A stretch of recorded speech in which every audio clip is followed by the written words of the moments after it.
समय से पहले भाग्य से ज्यादा कुछ हो ना मिल पाई। राह में निकल चलल ये भाई, देखा मंजिल कहवा भेटाई। राह में निकल चलल ये भाई, देखा मंजिल कहवा भेटाई। तो आइए दोस्तों, अपना ही चैनल आर के माही मैथमेटिक्स क्लासेज में आप लोग का स्वागत है। आज हम सोशल साइंस लेकर आए हैं दोस्तों, जो मॉडल सेट 1 है। आप लोग पहली बार अगर इस चैनल को पर बने हुए इस वीडियो को देख रहे हैं तो चैनल को सब्सक्राइब कर लीजिए और बेल आइकन प्रेस कीजिए ताकि ऐसे वीडियो आप तक पहुंचती रहे। दोस्तों, हम बता दें कि इससे पहले हम इंटरनेट पर जो भी जारी मॉडल पेपर किया गया था उसका सारे सेट आपको प्लेलिस्ट में देखने को मिलेगा। वहाँ पर सोशल साइंस के 4 सेट जो इंटरनेट पर जारी था वो भी आपको देखने को मिलेगा। साइंस का भी मिलेगा, हिंदी का भी मिलेगा, संस्कृत का भी मिलेगा और मैथ का भी मिलेगा दोस्तों।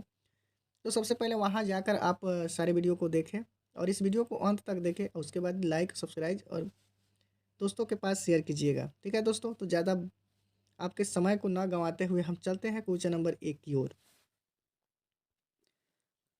इससे पहले बता दें कि डिस्क्रिप्शन में जो है टेलीग्राम का लिंक भी दिया हुआ है, वहाँ पर जुड़कर और भी जो है साइट से जो भी सवाल जो है वहाँ पर आपको मिलेगा।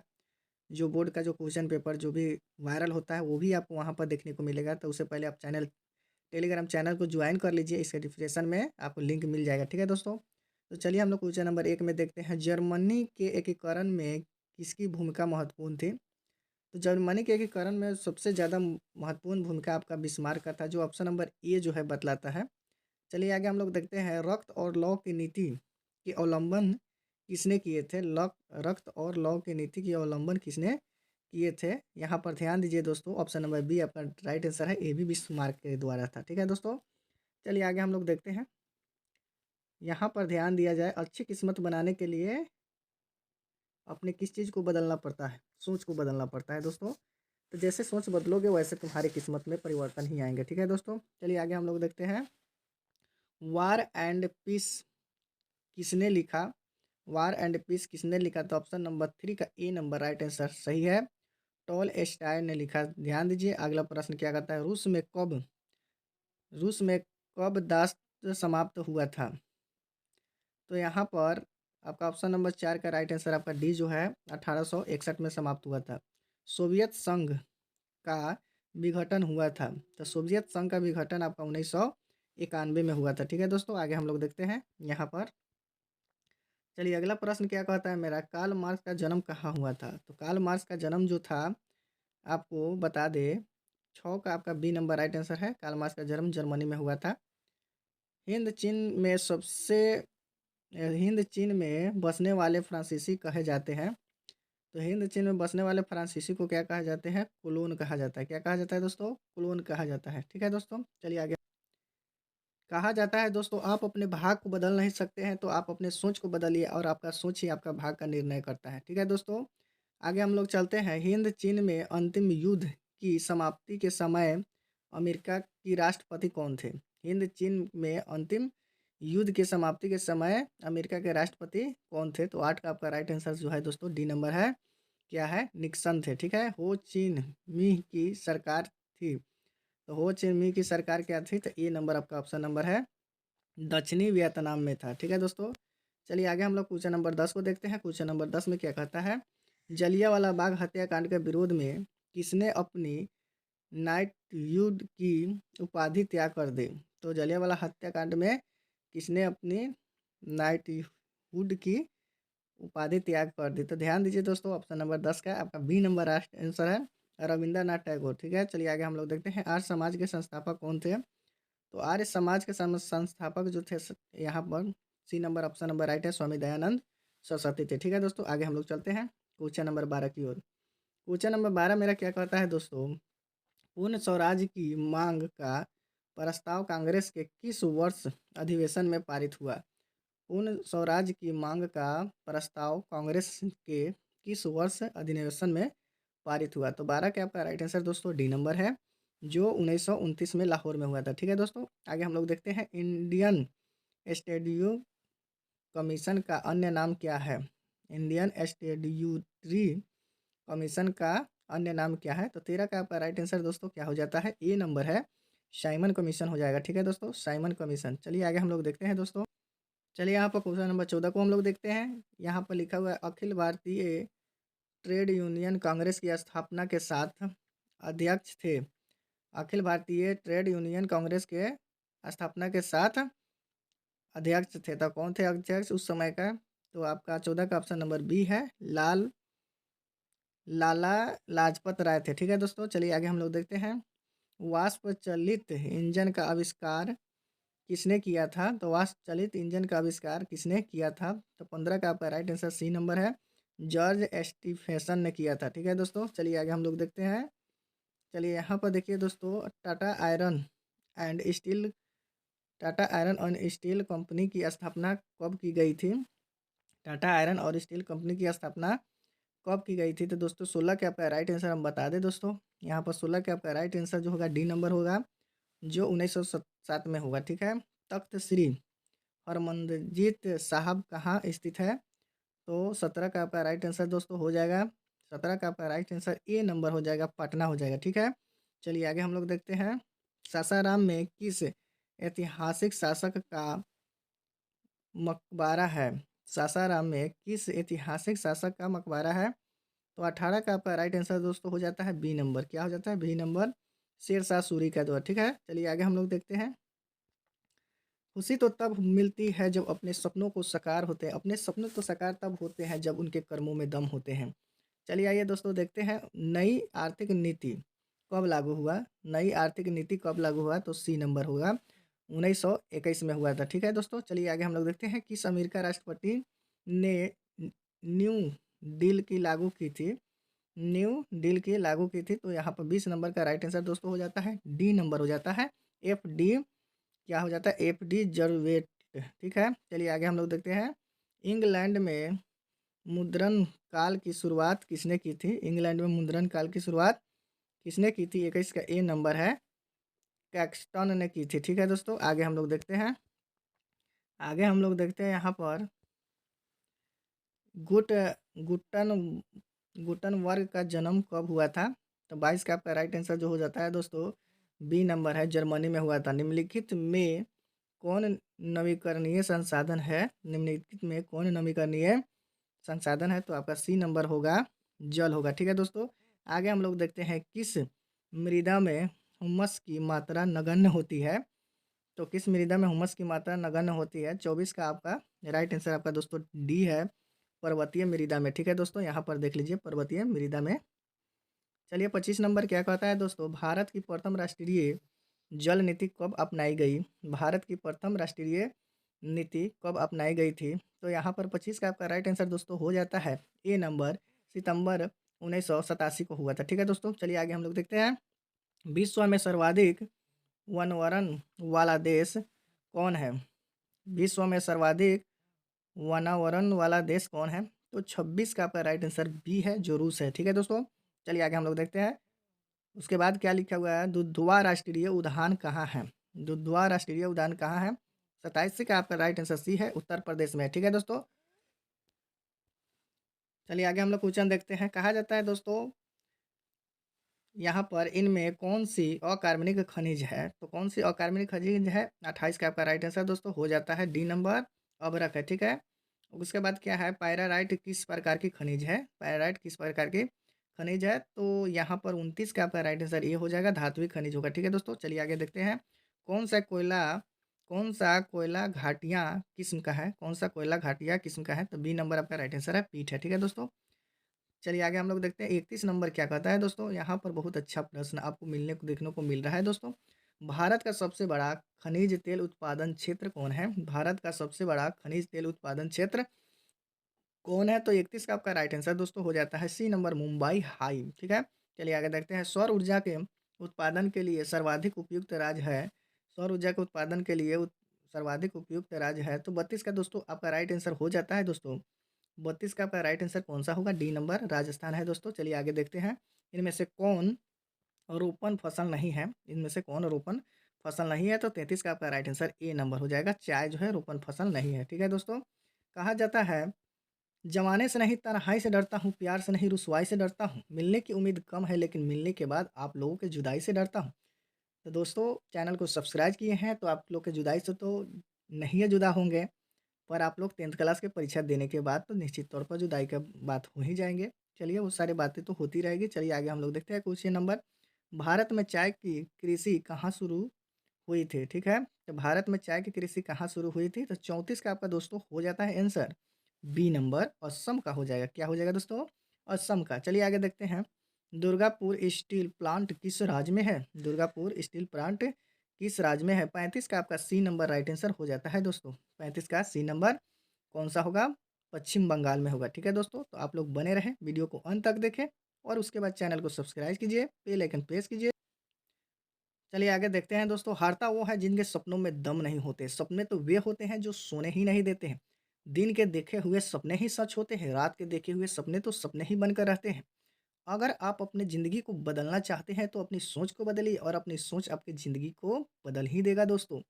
चलिए आगे हम लोग देखते हैं, इनमें से किस गैस के रिसाव से भोपाल गैस की त्रासदी हुई थी? इसमें से किस गैस के रिसाव से भोपाल गैस की त्रासदी हुई थी? तो 36 का आपका राइट आंसर हो जाता है डी नंबर हो जाता है मेथिल आइसोसाइनाइड हो जाता है। ठीक है दोस्तों? चलिए आगे देखते हैं, जीवन रेखा रेल कब चलाई गई थी? तो जीवन रेखा रेल कब चलाई गई थी? तो ऑप्शन नंबर ए है 1991 में चलाई गई थी। ठीक है दोस्तों? चलिए 38 नंबर देखते हैं दोस्तों, भारत में रेडियो का पहला प्रसारण किस वर्ष हुआ था? भारत में रेडियो का प्रचलन किस वर्ष हुआ था? तो यहाँ पर ऑप्शन नंबर बी है 1923 में हुआ था। ठीक है दोस्तों? आगे हम लोग चलते हैं। यहाँ पर देखिए, भारतीय अंतर्राष्ट्रीय जलमार्ग प्राधिकरण की गठन किस वर्ष किया गया था? तो 39 का आपका राइट आंसर दोस्तों हो जाता है सी नंबर 1986 में। कांवर झील कहाँ है? कांवर झील कहाँ है? तो आपका 40 का डी नंबर ऑप्शन है, बेगूसराय में है। चलिए आगे देखते हैं दोस्तों, बिहार की पहली नदी घाटी परियोजना कौन है? बिहार में पहली नदी घाटी परियोजना कौन है? तो ऑप्शन नंबर ए है, सोन नदी घाटी परियोजना है। ठीक है दोस्तों? आप लोग बने रहे वीडियो पर, फिर हम लोग 42 देखते हैं। चलिए आगे देखते हैं, उसके बाद क्या लिखा हुआ है, चिल्ली के उत्पादन के लिए बिहार में कौन सा 2 जिले प्रसिद्ध है? चिल्ली के कि लीची के है। ठीक है दोस्तों? लीची के उत्पादन के लिए बिहार में कौन सा 2 जिले प्रसिद्ध है? तो आपका 42 में राइट आंसर बी होगा, मुजफ्फरपुर और वैशाली। ठीक है? चलिए आगे देखते हैं, उर्वरक कारखाना अवस्थित है? तो 43 का सी नंबर राइट आंसर है, क्या होगा? बरौनी में होगा। ठीक है दोस्तों? तो चलिए आगे हम लोग देखते हैं क्वेश्चन नंबर 44 में। क्वेश्चन नंबर 44 आपका क्या कहता है, समान ऊंचाई वाले स्थान को मिलने वाली काल्पनिक रेखाएं क्या कहलाती है? समान ऊंचाई वाले स्थान को मिलने वाली काल्पनिक रेखा को क्या कहते हैं? तो 44 का आपका राइट आंसर क्या होगा दोस्तों? 44 का आपका राइट आंसर हो जाएगा, यहाँ पर देखा जाए डी नंबर हो जाएगा, समुच्चय रेखा हो जाएगा। ठीक है? सत्ता में साझेदारी सही है क्यों? सत्ता में साझेदारी सही है क्यों? 45 का आपका डी नंबर हो जाएगा राइट आंसर, विभिन्न समुदायों के बीच टकराव करती है। ठीक है दोस्तों? चलिए आगे बने रहें वीडियो पर। चलिए आगे देखते हैं 46 नंबर, धर्म को समुदाय का प्रमुख आधार कौन माना जाता है? धर्म को समुदाय का प्रमुख आधार कौन माना जाता है? तो 46 का आपका राइट आंसर हो जाता है, 46 का राइट आंसर सी नंबर हो जाएगा, सांप्रदायिक हो जाएगा। ठीक है? आगे हम लोग देखते हैं, निम्नलिखित में कौन लोकतंत्र के रंग भेदभाव विरोध नहीं थे? निम्नलिखित में कौन लोकतंत्र के रंग भेदभाव विरोध नहीं थे? 47 का आपका ऑप्शन नंबर डी हो जाएगा, जेट गुड्डी ने। ठीक है? चलिए आगे हम लोग देखते हैं। चलिए बहुत अच्छी प्रश्न है दोस्तों, यहाँ पर संविधान का 74वां संशोधन संबंधित है। संविधान का 74वां संशोधन अवस्थित है, तो अब 48 का बी नंबर राइट आंसर सही हो जाएगा, नगरीय शासन व्यवस्था। ठीक है? चलिए आगे देखते हैं, बिहार में एक नगर निगम में अधिकतम कितने बोर्ड होते हैं? बिहार में एक नगर निगम में कितने बोर्ड होते हैं? तो 75 बोर्ड होते हैं दोस्तों। D number option number right answer सही होगा। ठीक है दोस्तों? चलिए क्वेश्चन पर बने रहें आप लोग, अंत तक देखें। इनमें से कौन से संघीय प्रणाली की विशेषता नहीं है? इनमें से कौन सी संघीय प्रणाली की विशेषता नहीं है? तो सी नंबर होगा, एक हरी शासन व्यवस्था। ठीक है दोस्तों? आगे हम लोग चलते हैं, भारत के किस राज्य में पंचायती राज की शुरुआत हुई थी? तो सबसे पहले कौन सा ऐसा राज्य है जो पंचायती राज की शुरुआत हुई थी? तो राजस्थान है। चलिए आगे देखते हैं, तड़ी विरोधी आंदोलन की प्रांत के शुरुआत किया गया? तो 52 का आपका राइट आंसर दोस्तों ए नंबर हो जाएगा, आंध्र प्रदेश हो जाएगा। ठीक है दोस्तों, चलिए आगे हम लोग देखें। यहाँ पर देखिए पंचायत के चुनाव कौन करता है? तो पंचायत का चुनाव कहा जाए दोस्तों, तो यहाँ पर डी नंबर है, राज्य चुनाव आयोग करता है। ठीक है दोस्तों, तो आप लोग वीडियो पर बने रहें। चलिए ध्यान दीजिए दोस्तों, यहाँ पर कहा जाता है दोस्तों, दुनिया में कोई भी इंसान अगर कमज़ोर होता तो शायद इतनी सारी चीज़ों को आविष्कार नहीं होते। दुनिया में जितना भी प्रयास कर लो, जितना भी प्रयास कर लो, ये कोई भी चीज़ ऐसे नहीं है जो असंभव है। इंसान सब चीज़ संभव किया है और करेगा भी। तो इसीलिए दोस्तों, आप जिस काम पे अटल है उस काम को कभी भी छोड़े नहीं और अपने साहस और धैर्यता से पूरी कठिनाइयों को सामना करते हुए उस सपनों को साकार करिए। दोस्तों ध्यान दीजिएगा, अगर इस सपने में अगर सभी की खुशी होती है तो मुझे थोड़ा-सा मेहनत करने से क्या जाता है दोस्तों। आप पढ़ रहे हैं, लिख रहे हैं, अगर अच्छा से मेहनत करोगे, रिज़ल्ट आपकी अच्छी आएगी, तो आपसे सब कोई खुश होते हैं। तो थोड़ा-सा हम क्यों ना कष्ट कर लें, जो मेरे ज़िंदगी में मुझे ही बेहतर होने वाला है और मेरे माता-पिता जो चाहते हैं मुझसे, उनके भी सपने साकार होंगे।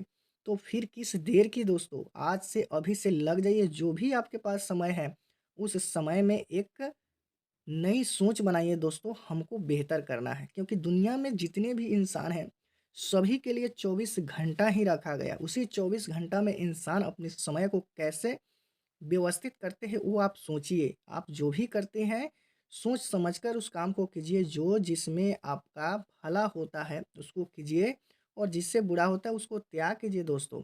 चलिए आगे हम लोग देखते हैं, निम्न में से कौन से क्षेत्रीय राजनीतिक दल है? तो निम्न में से कौन से क्षेत्रीय राजनीतिक दल है? तो 54 का आपका राइट आंसर हो जाता है दोस्तों, 54 का आपका राइट आंसर कौन-सा हो जाएगा? डी नंबर हो जाएगा, जनता दल हो जाएगा। विश्व का सबसे बड़ा लोकतांत्रिक देश कौन है?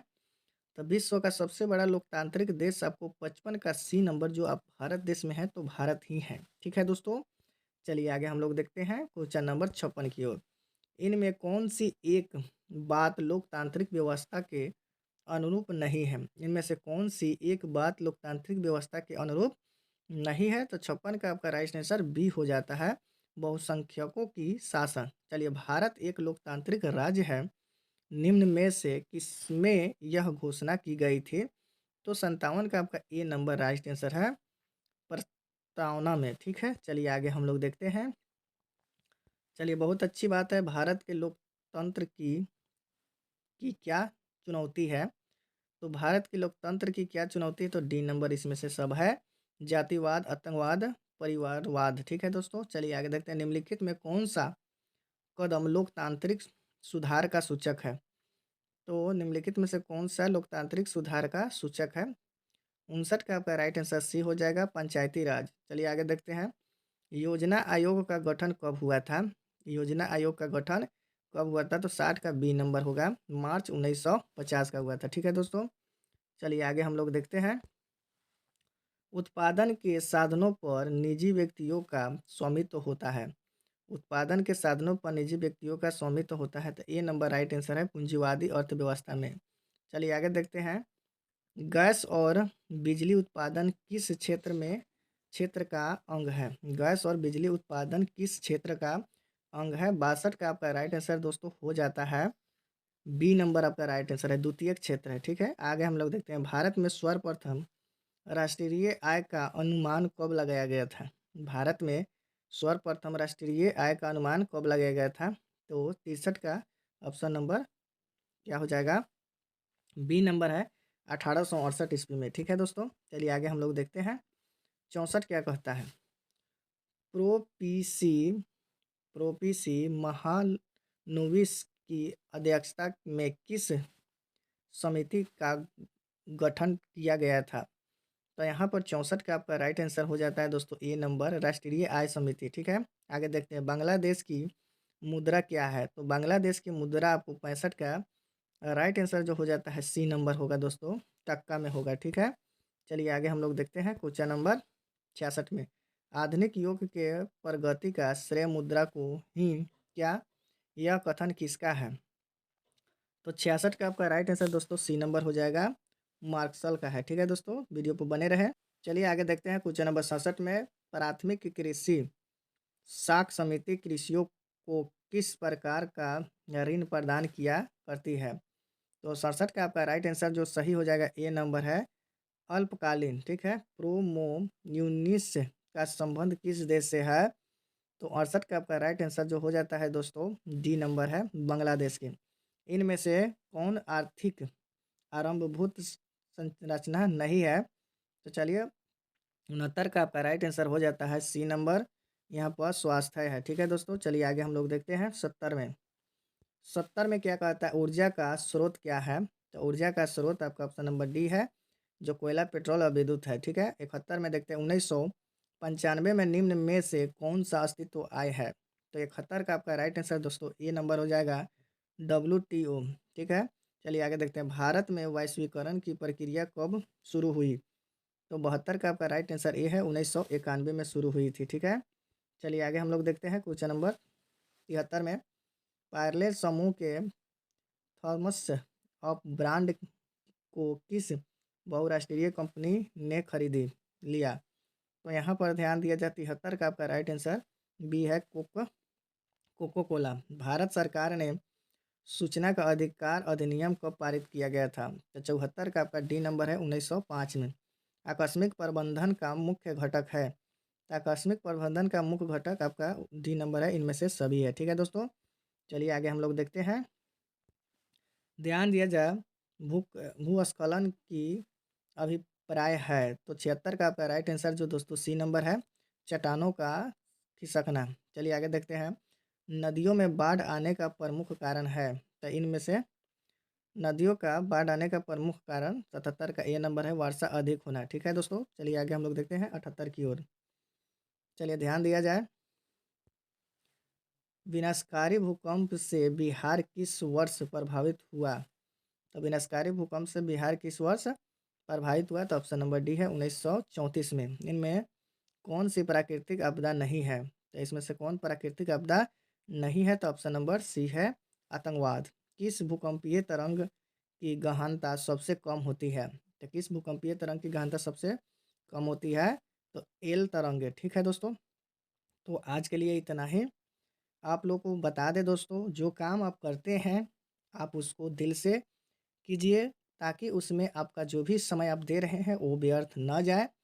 आपसे रिक्वेस्ट यही है, उम्मीद, आशा, विश्वास यही है दोस्तों से अपने माता पिता के सपनों को साकार कीजिए और उनके बताए हुए रास्ते पे चलिए और जो भी टीचर जो बताते हैं उन पर गौर कीजिए, ध्यान दीजिए दोस्तों। क्योंकि आपको ज़िंदगी को बनाने के लिए ना जाने शिक्षक और अपने माता पिता क्या क्या नहीं करते हैं, बशर्ते उनके पीड़ा को समझ जाएं। कहा जाता है दोस्तों अपने पिता को पीड़ा को जो विद्यार्थी समझ जाता है वह ज़िंदगी में कभी भी बुरे रास्ते जाते ही नहीं हैं, ठीक है दोस्तों। तो हर चीज़ को महत्व दीजिए, हम इतना ही आपसे कहना चाहते हैं। क्योंकि आप बेहतर हो जाइएगा तो आपको सब कोई पहचानते हैं, अगर बेहतर न होइएगा तो आपको कोई भी नहीं पहचानेंगे। जहाँ तक ले अपना माता पिता भी पहचानने से इनकार कर देंगे दोस्तों। तो ऐसे काम कीजिए जो आपको सब कोई लाइक करे। अगर डिसलाइक करते हैं तो कुछ अपने में परिवर्तन लाइए, कुछ बेहतर कीजिए और सबकी उम्मीदों पर खड़ा उतरने का प्रयास कीजिए दोस्तों। मैं इतना ही कहकर अपने आज के लिए इतना ही। जय हिंद, जय भारत, वंदे मातरम।